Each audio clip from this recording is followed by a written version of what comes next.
It's really sad to see, but NCT has been receiving a lot of hate lately. What happened that Lucas has been directly attacked and disrespected on TV? And how did Jaemin end up getting tons of malicious comments from netizens? What about SF9's Taeyang and his controversial outfit? We'll take it step by step and talk about it all. Let's get into it, my loves. I know, it's super hard to keep up with K-pop, but before we get into the real heavy stuff, I just want to shed some light on some amazing announcements that have been recently made. And yes, I'm talking about comebacks. Sunmi has just revealed that she's preparing for her summer release that was supposed to happen in August. Same goes for Somi, who's preparing an album, and I think we have a full right to think that these comebacks are gonna be totally lit. And even a rookie group weekly is having a comeback, and many people hope it's gonna be just as good as their most popular song, After School. Even Blackpink's Lisa is reportedly preparing for her solo debut since she's just starting to film the music video for her song this week. This information shocked many people because most of us thought the music video was already filmed. Let's hope that YG will release Lisa's music quickly. Speaking of Blackpink, we need to take a look at Rosé. I've already reported on her being in the US with Jennie, but this time the latest news about her left all of us gagging. Well, it looks like Rosé was secretly photographed by some fans having dinner in a restaurant with some big names. She was dining with the latest breakthrough star of the music world, Olivia Rodrigo. They were also joined by director Petra Collins and stylist Devin Carlson. Yep, the girlfriend of Jesse Rutherford. Do not tell me that this is just a coincidence. Fans believe that Olivia and Rosé are planning on releasing a duet, or that Rosé may appear in a feature of one of Olivia's songs from her album Sour.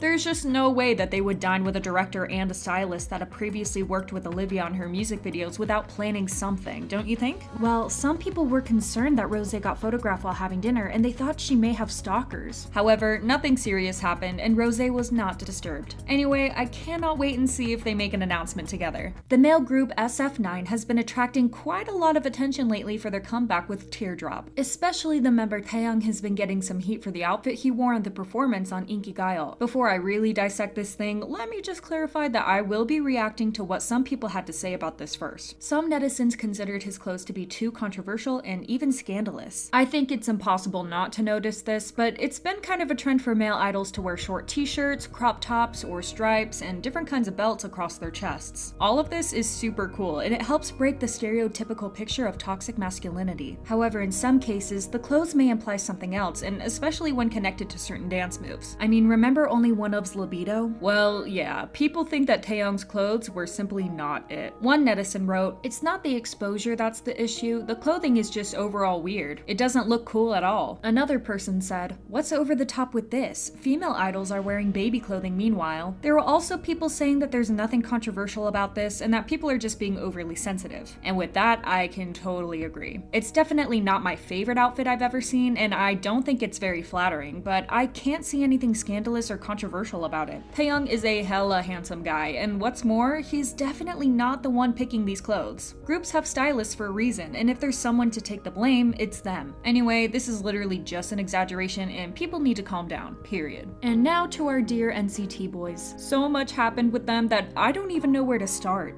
Before I really get into what happened with our dear Lucas and why Jaemin is getting so much hate, I want to shed some light on Taeil, who just managed to set a record without even trying. I think everyone will agree that Taeil is one of the most underrated NCT members, when in fact he's such a sweetheart and so talented that he deserves all the love and exposure. Well, he finally opened an official Instagram account and got 1 million followers in 1 hour and 45 minutes. This means his account is the fastest to ever achieve this. Although it's just a fun little thing, I still think it's pretty cool since he's so freaking precious. It only proved how much people really love him. Taeil actually reacted to this and said, "I did not imagine that I would become a holder of a Guinness World Record. Thank you for all the love and support. I will try to communicate more through social media in the future. I love you all." And we love you too, Taeil, for real. So I guess you're asking, what happened with Jaemin, right? Well, if you remember, NCT Dream has only recently got into a terrible controversy with their radio appearance. A disgusting petition was made against Chinese idols. Lenjin and Chenla have been receiving horrible comments and have been attacked from left and right. The group was simply misunderstood, and a similar thing is currently happening with Jaemin, but this time with him alone. When the episode of Weekly Idol with the group aired, some Korean netizens got outraged by Jaemin's comments and answers in the questionnaire that he filled in on the show. And you're probably thinking, what disrespectful things did he write that got people so angry? People had the biggest issue with the question, "What am I interested in lately?" They found the problem in Jaemin's answer, which was, is, how can I go home quicker? I'm sorry, but I'm gonna back up Jaemin on this one because honestly, I personally find weekly idols simply dreadful to watch. The behavior of the hosts is sometimes just straight up rude, and the activities the group has to do are most of the time either super boring or simply dumb. At certain moments, it even seems like the things the group has to do are made to belittle them and make fun of them, which is definitely not the right vibe. Netizens also think that Jaemin was simply over it, and that it was bad of him to answer questions without any sign of interest. Sections personality, special ability, qualities, and weaknesses were answered simply by quiet. I'm not gonna lie, but what are you even supposed to say when someone asks you what your special ability is? Like, can we normalize asking idols fun questions and not these absolutely boring things? Anyway, netizens are saying things such as, if you hate doing this, just quit being an idol. How many times did this occur already? Or, the question here is not when will the hate stop, rather when will people keep making excuses for him, no? How long are you guys going to keep shielding this? And I will gladly answer this netizen's question. We're gonna keep defending idols from getting unnecessary hate till people realize how hurtful it is. Take a seat, thank you. But what happened to Lucas is definitely messed up on a whole nother level. Like, I can't even put it into words how effed up this is, guys. Bear with me though. Lucas has made an appearance on the show Keep Running. Sounds fun, right? Well, it would be if he didn't become a victim of colorist remarks that were absolutely disgusting. The cast of the show kept calling him Little Black, and you could clearly see that Lucas was fed up with it. He even said, "Why is it always me?" I don't know who in the right state of their mind would actually think that this was a good idea to air. Lucas deserves an apology right now. Unfortunately, the whole thing got really messy when people started to compare this situation to Idol's Yuki controversy. But before that happened, some netizens actually took to Twitter and tried to back up the show by saying that these comments were not colorist remarks but an issue of mistranslation. One person said that the episode had a theme in which two characters had names Midnight and Little Black. The character named Little Black was Lucas, who had had this nickname for a long time before though. Despite this person explaining the situation in their own way, people still find it highly problematic because other comments were simply unacceptable. Lucas deals with such problematic remarks all the time. Whether it's his nationality or the color of his skin, he receives these disgusting comments frequently. We can't forget that this isn't the first time that Lucas has experienced something like this. It really needs to stop. But how did Yuki end up getting dragged into this? Well, she appeared on the same episode and made some remarks too. However, this is exactly where the whole thing got super messy. Since Yuki is such a popular idol and Lucas has a huge fan base on his own, people clashed, and now it's really hard to say anything without offending one of the sides. Some people are disappointed that Yuki made some comments and laughed at what was being said, but others are saying that this whole controversy is just a big mistake of mistranslation. They say that Lucas's reaction, "Why is it always me?" was not because of the rude remarks, but because of the game that they were playing on the show, in which the cast suspected that Lucas is the so-called imposter, or basically the character he was supposed to play. The cast was accusing him of being the character Little Black, which he actually was portraying, but that doesn't change the fact that he had this nickname long before, and it's not nice. Fans of Idol, and especially of Yuki, are trying to protect her, saying that she's a victim of mistranslation for the second time in her career. First was when she allegedly made some bad comments about her co-member Shuhwa. I think that we need to wait and see if any of the sides react to this controversy and release a statement. However, I still believe that people must stop referring to Lucas's skin color with negative words. He's actually so freaking beautiful that it blows my mind. Anyway, tell me what your opinions on this situation are. Feel free to share your thoughts, but please don't attack Yuki or Lucas or anyone else. Thank you so much. Bye!